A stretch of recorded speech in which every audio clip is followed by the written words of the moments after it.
السلام عليكم ورحمة الله وبركاته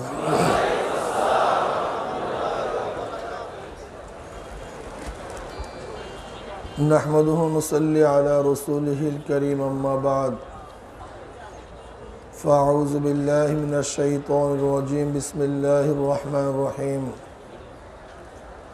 وأمر أهلك بالصلاة واصطبر عليها لا نسألك رزقا نحن نرزقك والعاقبة للتقوى صدق الله العلي العظيم وصدق رسول النبي الكريم সবাই দুরূদ শরীফ পড়ে আল্লাহুম্মা সাল্লি আলা সাইয়্যিদিনা ওয়া নাবিয়িনা শাফিঈনা ওয়া হাবিবিনা মাওলানা মুহাম্মদ সাল্লাল্লাহু আলাইহি ওয়া আলা আলিহি ওয়া আসহাবিহি ওয়া বারাকা ওয়াসাল্লাম আল্লাহুম্মা সাল্লি আলা সাইয়্যিদিনা ওয়া হাবিবিনা মাওলানা মুহাম্মদ صلى الله عليه وعلى آله وأصحابه وبارك وسلم اللهم صل على سيدنا وحبيبنا مولانا محمد صلى الله عليه وعلى آله وأصحابه আল্লাহ পাকের শুকর যে মাওলাই করিম আপনাকে আমাকে দুনিয়ার সমস্ত ঝামেলার থেকে মুক্তি দিয়ে আল্লাহ পাকের ফরজ হুকুম জুমার নামাজ আদায়ের উদ্দেশ্যে এই বিশাল জামাতে অংশগ্রহণ করার তৌফিক দান করছেন। এর জন্য শুকরিয়া আমরা সবাই বলি আলহামদুলিল্লাহ।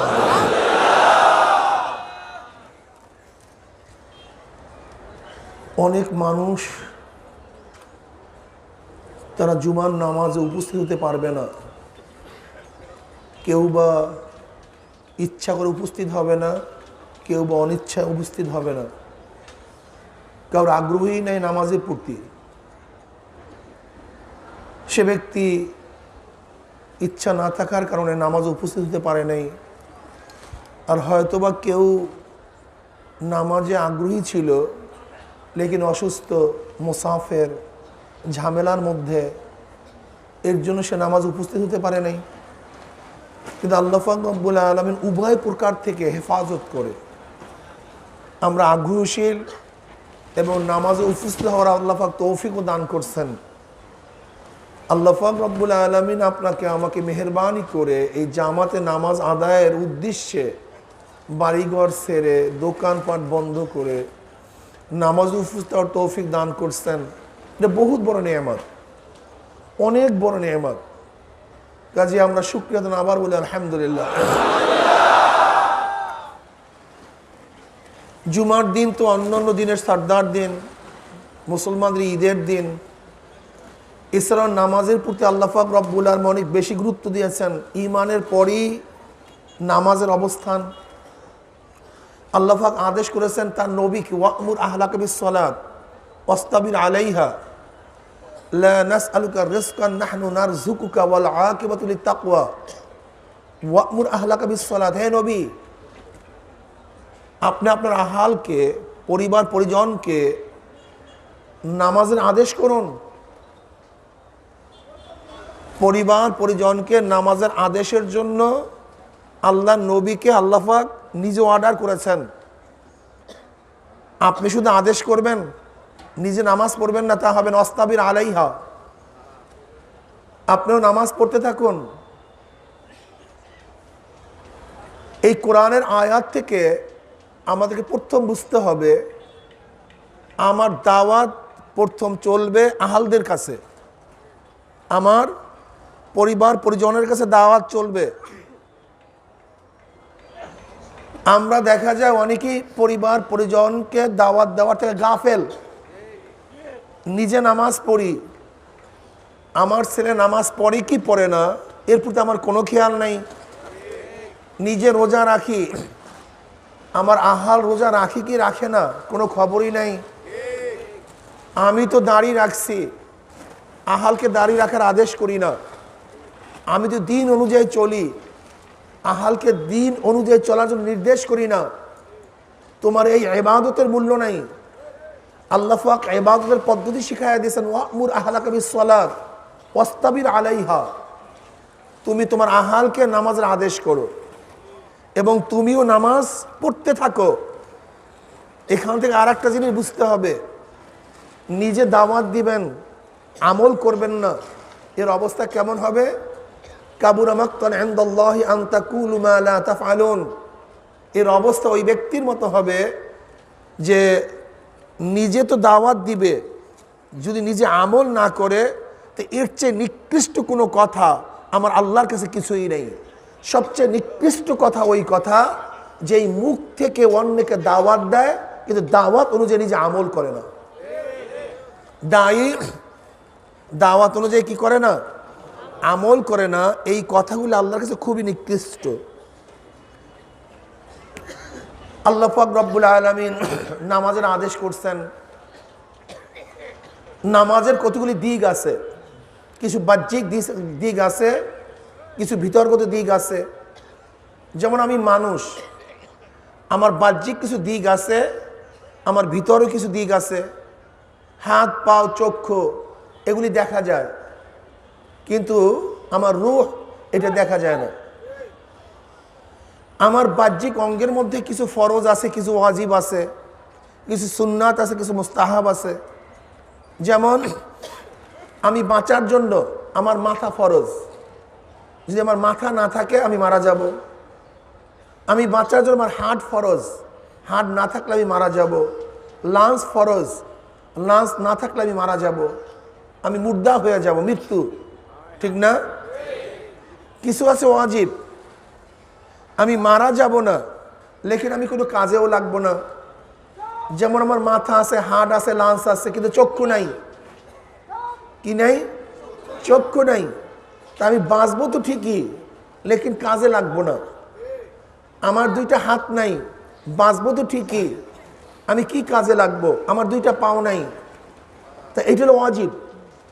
মানুষটা বাঁচবে ঠিকই কিন্তু কাজে লাগতেছে না। কিছু আছে সুন্নাত, মানে আমি বাঁচবো, কাজেও লাগবো, কিন্তু আমার সৌন্দর্যতা নাই। যেমন আমার একটা চক্ষু নাই, আমার একটা কান নাই, আমার একটা আঙ্গুল নাই, দুইটা আঙ্গুল নাই, কথা ঠিক না? আমি বাঁচবো, কাজেও লাগবো, কিন্তু অতি সুন্দর থাকবো না, ঠিক না? কিছু আছে মুস্তাহাব, যেমন আমার কান চক্ষু সবই আছে, কিন্তু একটু কাটা, একটু আঁচল লাগানো, সৌন্দর্যতা পুরা বর্ধিত নাই, ঠিক না?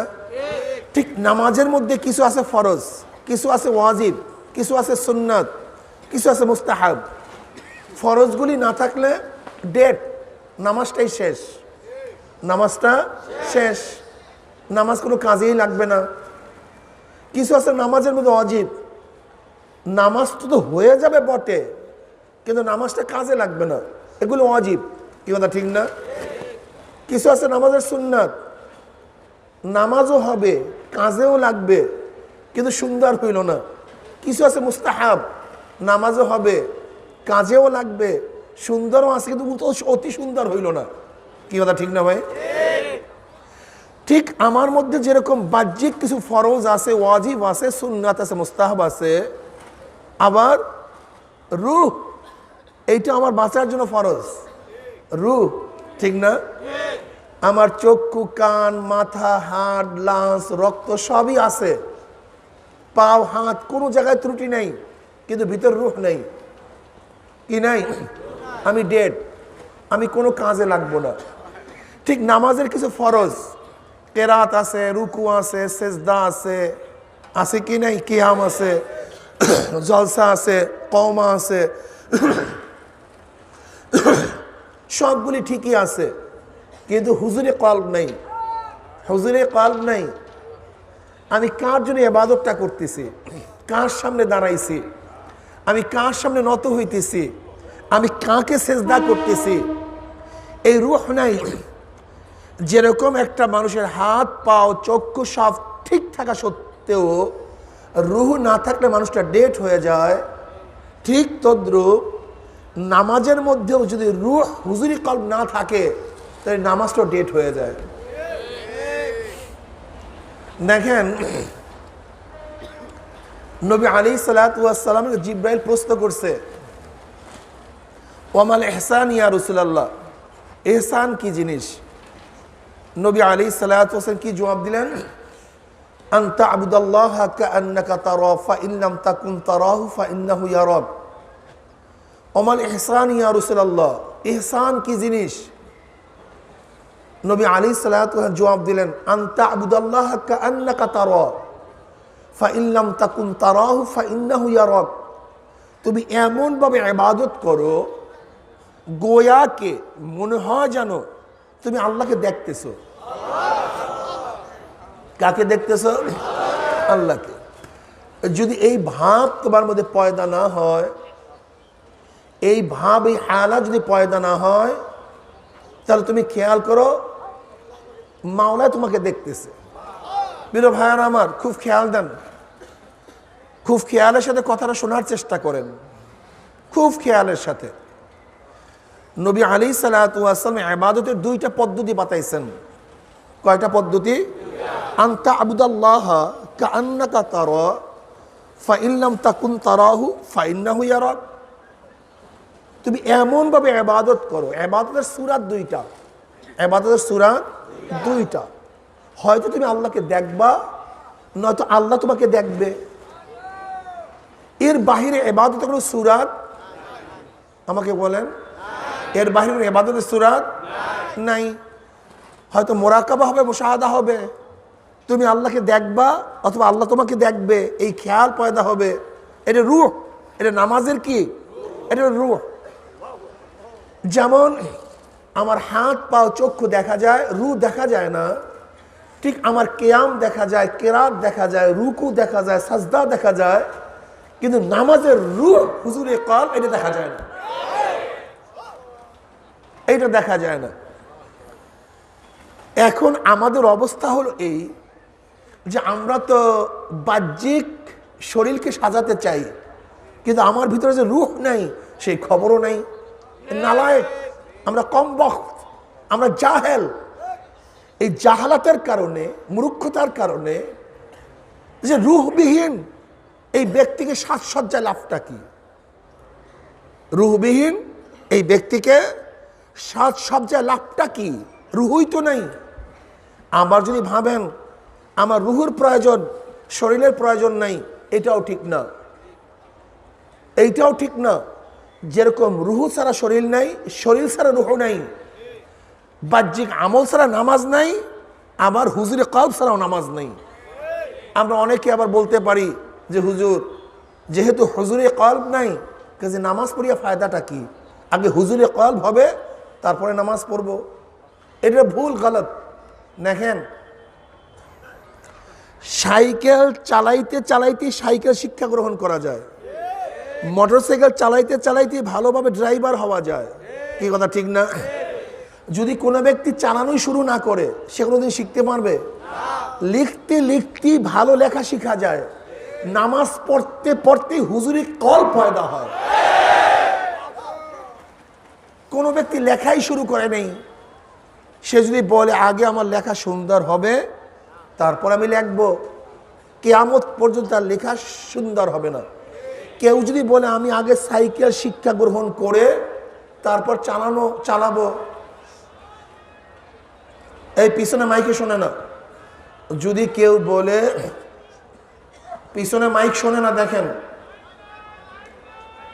বলছি পিছনে মাইকে শোনে না। কেউ যদি বলে যে আমি সাইকেল চালানো শিখিয়া সাইকেলে উঠবো, মোটরসাইকেল অটোমেটিক শিক্ষা গ্রহণ করে মোটরসাইকেলে উঠবো, জীবনে মোটরসাইকেল চালাতে পারবে? কেউ যদি বলে আমি হুজুরে কলব অর্জন করে নামাজে দাঁড়াবো, কিয়ামত পর্যন্ত তার হুজুরে কলব পয়দা হবে না, বরং নামাজে দাঁড়াতে দাঁড়াতে দাঁড়াতে দাঁড়াতে তার মধ্যে হুজুরে কলব পয়দা হয়ে যাবে। আমি কথাটা বুঝাতে পারছি? তাই রূহের প্রয়োজন আছে কি নাই? যেরকম রূহ ছাড়া শরীর নাই, শরীর ছাড়া রূহ নাই, এইভাবে বাহ্যিক আমল ছাড়া নামাজ নাই, আবার হুজুরে কলব ছাড়াও নামাজ নাই। আনতা আবুদাল্লাহা কাআন্নাকা তারা ফা ইন লাম তাকুন তারাহু ফা ইন্নাহু ইয়ারাক। এখন আমার প্রশ্ন হলো এই যে আমরা তো নামাজের বাহ্যিক রূপ সারার জন্য, সংশোধনের জন্য হাজারো চেষ্টা করছি, সাধনা করছি, কিন্তু আমি যদি প্রশ্ন করি যে আপনি নামাজে দাঁড়াবার পর থেকে সালাম ফিরাবার আগ পর্যন্ত আপনার খেয়াল কোথায় ছিল, এইটা কয়দিন দৃষ্টি করছেন, আপনি বলবেন আমি জিরো, আমি জিরো। দেখেন, আসলে নামাজের মধ্যে হুজুরে কল পয়দা করে মাকসাদ, আমার মূল উদ্দেশ্য ইবাদতের মধ্যে আল্লাহকে হাজির নাজির জানা, আল্লাহকে হাজির নাজির জানা। যদি আল্লাহকে হাজির নাজিরই না জানেন, এই নামাজের ফায়দাটা কি আমাকে বলেন। দেখেন, অসুস্থ হইলে, কোনো বিপদে পড়লে অন্য অন্য আমলগুলি সাকেত হয়, কিন্তু হুজুর কল কোনো সময় সাকেত হয় না। যেমন এক ব্যক্তি অসুস্থ, দাঁড়াতে পারে না, তার জন্য কিয়াম শেষ।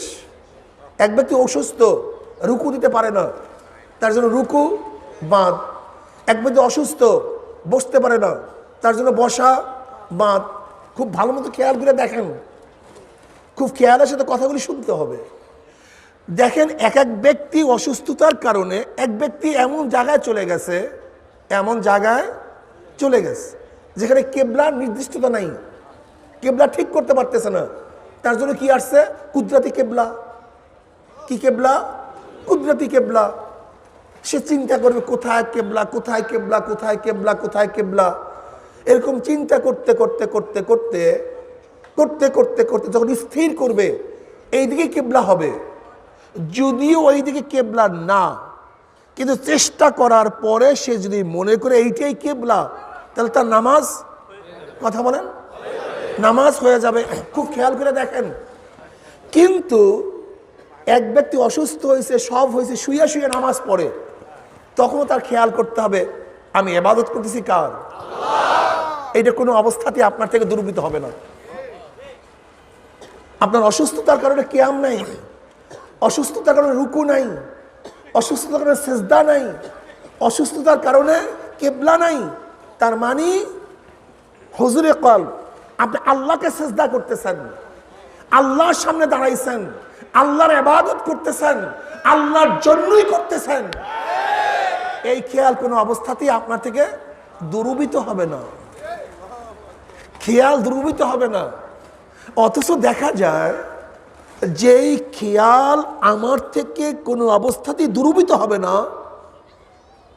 সেই খেয়াল পয়দা করার জন্য চেষ্টাই করি না, একদিনও চেষ্টা করি নাই। আমার সাধনাই নাই, আমার সাধনাই নাই। আমি কিভাবে আমার খেয়ালকে চাপাবো? আমি হুজুরে কল কিভাবে পয়দা করব? সাধনা আছে? সাধনা নাই। দেখেন, আজকে আমরা মারামারি কাটাকাটি করে কি নিয়ে, হাত উপরে উঠাবো না নিচে বাঁধবো, বুকে বাঁধবো না নাভির নিচে বাঁধবো, আমি আমিন জোরে পড়বো না আস্তে পড়বো, রফরি আদান বারবার করব কি করব না, মাত্র কয়েকটা জিনিস নিয়ে কত তর্ক বিতর্ক, কত ঝামেলা, কত পার্থক্য হয়ে যাইতেছি।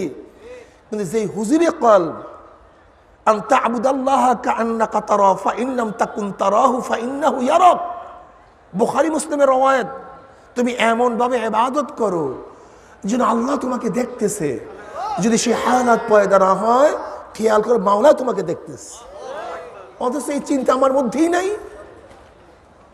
অথচ বুখারী রহমাতুল্লাহ আলাইহি হাওলা দেন, আপনি কি জানেন বুখারীর ইবাদতের অবস্থা কি? আপনার জানা নেই। আল্লামা বুখারী রহমাতুল্লাহ আলাইহি একদিন নামাজে দাঁড়াইছেন, নামাজে দাঁড়াবার পরে নামাজ শেষে একজনকে বলতেছেন, ভাই দেখো তো আমার পিঠের অবস্থাটা কি। জামা উঠায়া দেখে 17টা ভেমরুল বল্লা, 17টা আল দিছে, কামড় দিছে। কয়টা?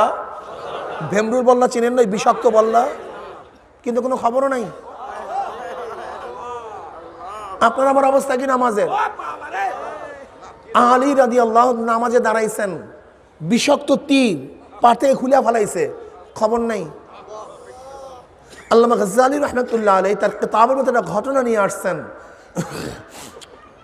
আগেকার জমানায় যখন বেহুশ করার ঔষধ ছিল না, তখন কোনো হাত বা অঙ্গ প্রত্যঙ্গ কাটার প্রয়োজন হইলে ডাক্তার শক্তভাবে তাকে বাঁধত, খুব শক্তভাবে, এরপরে অঙ্গ কাটিয়ে ফেলাইতো। এখন ওই যুবকের হাতের মধ্যে অসুস্থ, তাকে কাটতে হবে, হাত কাটতে হবে। এখন নিয়ম কি ছিল? শক্তভাবে বাঁধতে হবে। এখন যুবকের মা বলতেছে, ডাক্তার সাহেব, আমার ছেলেকে বাঁধার দরকার নেই, আমার ছেলে যখন নামাজে দাঁড়াবে তখন তার হাত কাটিয়ে নিয়ে যান। যখন যুবক নামাজে দাঁড়াইছে, হাত কাটিয়া ফেলাইছে, খবরও নাই।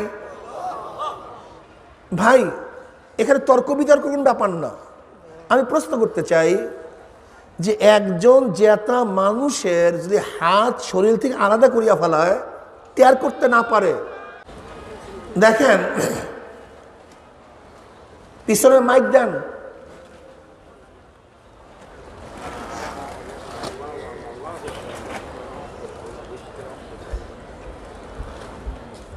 এখন আমি আপনাদের প্রশ্ন করতে চাই যে একজন মানুষের হালাত এইভাবে হলে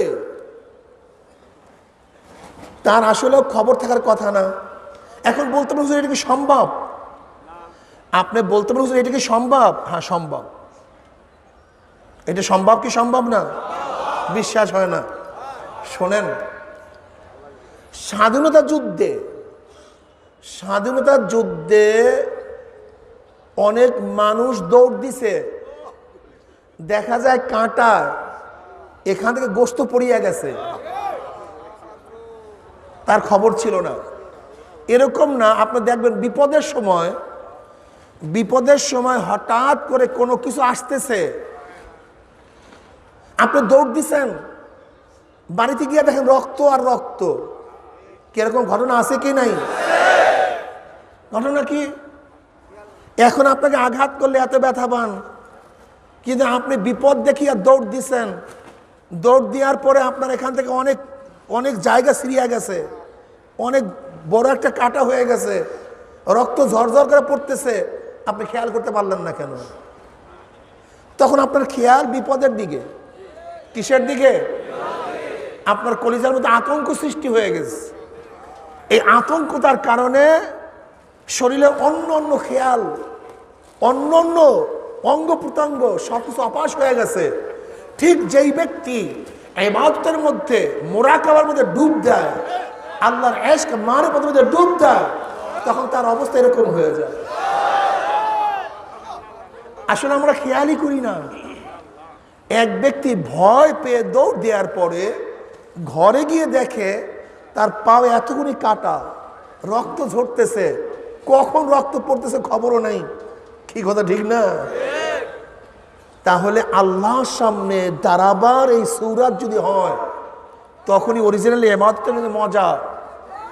আর আমরা যে ইবাদত করি এটা শুকনা ইবাদত, ইবাদতের মধ্যে মজা নেই, ইবাদতের মধ্যে মজা নেই।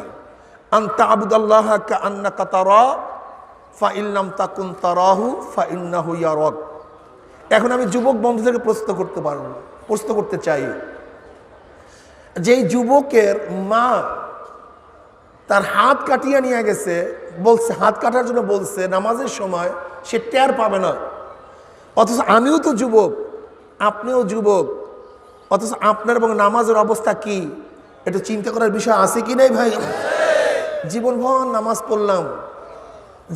নামাজ পড়লাম, অথচ আল্লাহর কি দাবি ছিল? ইন্নাস সালাতা তানহা আনিল ফাহশাই ওয়াল মুনকার ওয়ালা যিকরুল্লাহি আকবার। ইন্নাস সালাতা তানহা আনিল ফাহশাই ওয়াল মুনকার। নিশ্চয়ই নামাজিকে খারাপ কাজ, গর্হিত কাজ থেকে বাঁচায় রাখবে, গুনার কাজ থেকে বাঁচায় রাখবে। অথচ এত নামাজ পড়ি, এরপরও গুনার কাজের মধ্যে ডুবন্ত থাকি, এর মূল কারণটা কি? আল্লাহ কি মিথ্যা কথা বলছেন? আল্লাহর দাবি কি মিথ্যা হতে পারে? আল্লাহ মিথ্যা কথা বলতে পারেন না, আল্লাহর দাবিও মিথ্যা হতে পারে না। তার মানে আসলে নামাজ পড়ার যেইভাবে হক ছিল, সেই হক অনুযায়ী নামাজ আদায় করতে পারি না। নয়তো যেই ব্যক্তি নামাজ পড়বে আর সেই ব্যক্তি গর্হিত কাজ করবে, এটা কোনোদিন সম্ভব না। ইন্নাস সালাতা তানহা আনিল ফাহশাই ওয়াল মুনকার ওয়ালা যিকরুল্লাহি আকবার। এবার আসুন, ওয়া'মুর আহলাকা বিস-সালাতি ওয়াসতাবির আলাইহা। মাইক কমায়া দাও। লা নাসআলুকা রিজকান নাহনু নারযুকুকা। দেখেন, বয়ান চলতেছিল নামাজের, বয়ান চলতেছিল। আল্লাহ পাক এই কথা কেন বললেন? লা নাসআলুকা রিজকান নাহনু নারযুকুকা, আমি তোমার কাছে রেজেক চাই না, বরং রেজেক আমিই দান করি। বয়ান চলতেছে ওয়া'মুর আহলাকা বিস-সালাত ওয়াসতাবির আলাইহা, সাথে সাথে কেন বলেন লা নাসআলুকা রিজকান নাহনু নারযুকুকা? আজীব ব্যাপার। নামাজের সাথে রেজেকের কি সম্পর্ক? হ্যাঁ, নামাজের সাথে রেজেকের গভীর সম্পর্ক আছে। নামাজের সাথে রেজেকের গভীর সম্পর্ক। যেমন যেমন একজন রিক্সাওয়ালা রেজেক কিভাবে কামাই করে? রিক্সা বহন করে। কথা বলেন না কেন? একজন রিক্সাওয়ালা কি বহন করে? তার রেজেকের ব্যবস্থা হয় কিসের মাধ্যমে? রিক্সাওয়ালা রিক্সা চালাইতেছে, জোহরের আজান হয়ে গেছে, এখন সংঘর্ষটা কিসের সাথে? রেজেকের সাথে। যদি রিক্সা বন্ধ করে তাহলে নামাজে যেতে পারবে, যদি নামাজে যায় তার রেজেক বন্ধ। কথা বলেন না কেন? একজন দোকানদার দোকানদারি করতেছে, ওইদিকে আজান হয়ে গেছে, দোকান বন্ধ করলে রেজেকের ক্ষতি, নামাজ পড়লে রেজেক বন্ধ। কথা বলেন না কেন? তাহলে নামাজের সাথে রেজেকের সম্পর্ক আছে কি নাই? একজন চাকরিজীবী চাকরি করতেছে, ওইদিকে আজানও হয়ে গেছে, এখন যদি চাকরি ছেড়ে চলে যায় সমস্যা আছে, তারা হয়তো বা কোম্পানি রাখবে না, তাকে সময় দিবে না। তার রেজেকের সাথে নামাজের গন্ডগোল আছে কি নাই? এখন আল্লাহ পাক কি বলেন? শোন, লা নাসআলুকা রিজকান নাহনু নারযুকুকা। শোন রিক্সাওয়ালা, তুই ভাবছো আমি যদি রিক্সা বন্ধ করে নামাজে যাই আমার ট্রিপ বন্ধ হয়ে যাবে, আমার রেজেকের ক্ষতি হবে? না, তুই রিক্সা বন্ধ কর, ট্রিপ বন্ধ কর, তুই নামাজে চলে যা, রেজেকের ব্যবস্থা আমি তোকে বাওয়ালে করে দেব। লা নাসআলুকা রিজকান নাহনু নারযুকুকা, আমি রেজেক চাই না, রেজেক আমিই দান করি, তুই রিক্সা বন্ধ কর, আমার উপর ভরসা করে। শোন রিক্সাওয়ালা, তুই ট্রিপ নিছো 30 টাকার, তুই নামাজের কারণে 30 টাকার ট্রিপ শেষ, তুই এই চিন্তা করিস না, বরং তুই নামাজ পড়, আমার উপর ভরসা কর, হয়তো 30 টাকার পরিবর্তে আমি তোকে 50 টাকা 100 টাকা দান করবো। লা নাসআলুকা রিজকান। শোনো, তুমি কৃষিকাজ করতেছো, কৃষিকাজ করতেছো, এখন নামাজে গেলে আমার সময় লস, আমি এতগুলি জায়গা বপন করতে পারতাম, কিন্তু নামাজে যাওয়ার কারণে আমার অনেক লস হয়ে যাবে। শোনো কৃষক, তুমি এখান থেকে 1 মণ শস্য পাইতা, কিন্তু নামাজ পড়ার কারণে তুমি ভাবছো যে আমার 1 মণ শস্য উৎপাদনের কাজ নষ্ট হয়ে গেছে। না, তুমি নামাজে যাও, রিজেকের ব্যবস্থা আমি করব। তুমি আমার হুকুম পালন করার জন্য কৃষি খাতে কাজ বন্ধ করে নামাজে গেলে তুমি যেখানে পাইতে 1 মণ শস্য, আমি সেখানে 2 মণ দিয়ে দিতে পারি। ছাত্র, তুমি ভাবছো আমি এখন পড়া বন্ধ করে নামাজে গেলে আমার সময় লস হবে, পরীক্ষায় খারাপ রেজাল্ট করব, এইটা ভাবিও না, বরং তুমি নামাজে যাও। তুমি নামাজবিহীন 1 ঘন্টা পড়লে তোমার যে ইয়াদ না হইতো, তুমি নামাজে যাওয়ার কারণে আমি মাওলা পাক রব্বুল আলামিন তোমার 1 ঘন্টার পড়া 10 মিনিটের মধ্যে ইয়াদ করাইয়া দেবো। লা নাসআলুকা রিজকান নাহনু নারযুকুকা। সুবহানাল্লাহ। কোরআন, আপনি চিন্তা করতে পারছেন? বয়ান চলতেছে নামাজের, ফট করে কোরআন কেন বলবে লা নাসআলুকা রিজকান নাহনু নারযুকুকা?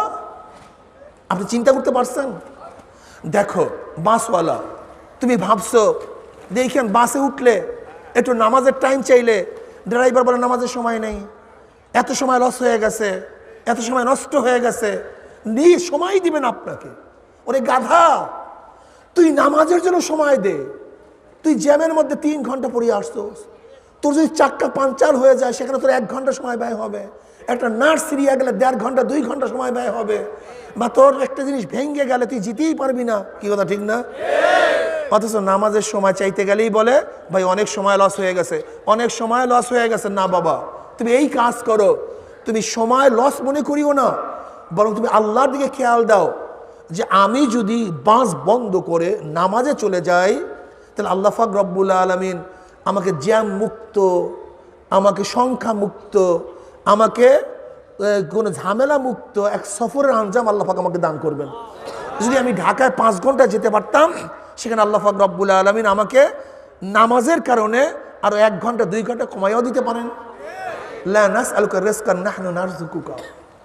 অনেক গার্মেন্টস ব্যবসায়ীরা, অনেক কর্মচারীরা, অনেক মালিকরা মনে করে যে আমি যদি আমার কর্মচারীকে নামাজের জন্য সময় দেই এত কাজ লস হয়ে যাবে। না ভাই, আপনি আপনার কর্মচারীকে নামাজের সময় দিয়ে দেন, বরং আপনার কর্মচারী নামাজে যতটুকু সময় ব্যয় করছে ওই সময় আপনার কাজ করলে আপনার যেই পরিমাণে ফায়দা হইতো, আপনার কর্মচারীকে নামাজে ছুটি দিলে আল্লাহ পাক রব্বুল আলামিন কাজের মধ্যে আরো বরকত দান করবেন, আরো বরকত দান করবেন। লা নাসআলুকা রিজকান নাহনু নারযুকুকা। কাজী ভাইও, আজকের থেকে ইনশাআল্লাহ, আজকের থেকে এই বিশ্বাস করব, ইয়াকিন করব, নামাজের সময় লস হয় না, বরং নামাজের সময় বরকত বাড়িয়ে দেয়। নামাজের সময় বরকত বাড়িয়ে দেয়। যদি আপনি নামাজের জন্য সময় ব্যয় করেন, তাহলে আল্লাহ পাক রব্বুল আলামিন আপনাকে দুনিয়ার কাজের মধ্যে, কামাইয়ের মধ্যে, দুনিয়া অর্জনের মধ্যে আল্লাহ পাক বরকত দান করবেন। তাই নামাজের সাথে রিজিকের ব্যাপার আছে কি নেই? কি এবার নামাজের সময় দোকান বন্ধ থাকবে না খোলা থাকবে? কথা বলেন না কেন? আপনাদের সময় লস হয়েছে, কাস্টমার চলিয়া গেছে। ওরে গাদা, কাস্টমার কত পাবা তুমি কি জানিয়া শুনিয়া দোকান খুলছো? না। দেখেন, আমি ভোরে যখন দোকান খুলছি, আজকে কি পরিমাণে বেচা কিনা। আচ্ছা বলেন তো, এমন কোন দোকানদার আছেন যে দোকান খোলার সময় আপনি নিশ্চিত জানেন আজকে এত টাকা বিক্রি করব? কথা বলেন না কেন? কারো ভরসা করে খুলছেন? আপনার তো জানা নাই যে আজকে এত বিক্রি করব। গোটা দুনিয়ার কোনো দোকানদারই জানে না আজকে আমি কি বিক্রি করব। তাহলে আপনি নিশ্চিত এক ক্ষমতার উপর ভরসা করে দোকান খুলছেন। আপনি ভরসা করেন অথবা নাই করেন, আপনার জানাই নাই। আপনি এক ক্ষমতার উপর ভরসা করিয়া তারপর কিন্তু দোকান খুলছেন। আপনি নাস্তিক হন আর যাই হন না কেন, আপনি তো জানেনই না আপনি কি বিক্রি করবেন। তাহলে আপনার এই দোকানে কাস্টমার আনার ব্যবস্থা কে করছে? নিশ্চিত পিছনে এক ক্ষমতাশীল আছে যে আপনার দোকানে কাস্টমার পাঠাইতেছে, আপনার জানা নাই। কারণ আপনার সাথে তো কারো চুক্তি হয় নাই যে ভাই আজকে তোমার দোকানে আমি সদাই ক্রয় করব, আমি তোমার দোকানে কিনবো, এরকম চুক্তি করি আপনি দোকান খোলেন নেই। একটা অনিশ্চিত না জানা এক শক্তির উপরে ভরসা করে আপনি দোকান খুলছেন। তা সেই শক্তি আপনার দোকানে কাস্টমার পাঠাইতেছে। যদি আপনি সেই শক্তির জন্য নামাজে সময় দেন, সেই শক্তি মহান আল্লাহ আপনার দোকানের মধ্যে কাস্টমার বেশি পাঠাইতে পারে না? আপনি ইমান দুর্বল কেন? ইমান দুর্বল কেন? কাজী আপনি দোকান বন্ধ করে নামাজে চলে যান। ওই শক্তি মহান শক্তি, যে শক্তির উপর ভরসা করে আপনি সকালবেলা দোকান খুলেছিলেন, যদি আল্লাহর কথা মানে নামাজে যান, তাহলে আল্লাহ পাক রব্বুল আলামিন আপনার দোকানের মধ্যে বেশি বেশি কাস্টমার পাঠাইয়া দেবে। লা নাসআলুকা রিজকান নাহনু নারযুকুকা। রিজিকের মালিক কে? রিজিকের মালিক কে? জোরে বলেন কে? কাজী নামাজ যেন আপনাকে রিজিক বাড়ায়া দেয়, কিন্তু রিজিকের কারণে যেন নামাজ বন্ধ না হয়। আল্লাহ আমাদের সবাইকে কবুল করে নেন, সবাইকে নামাজের ইহতিমামের সাথে, হুজুরি কলবের সাথে নামাজ পড়ার তৌফিক দান করেন। আমা আলাইনা ইল্লাল বালাগ। আমরা সবাই এখন ক্বাবলাল জুমা 4 রাকাত সুন্নাত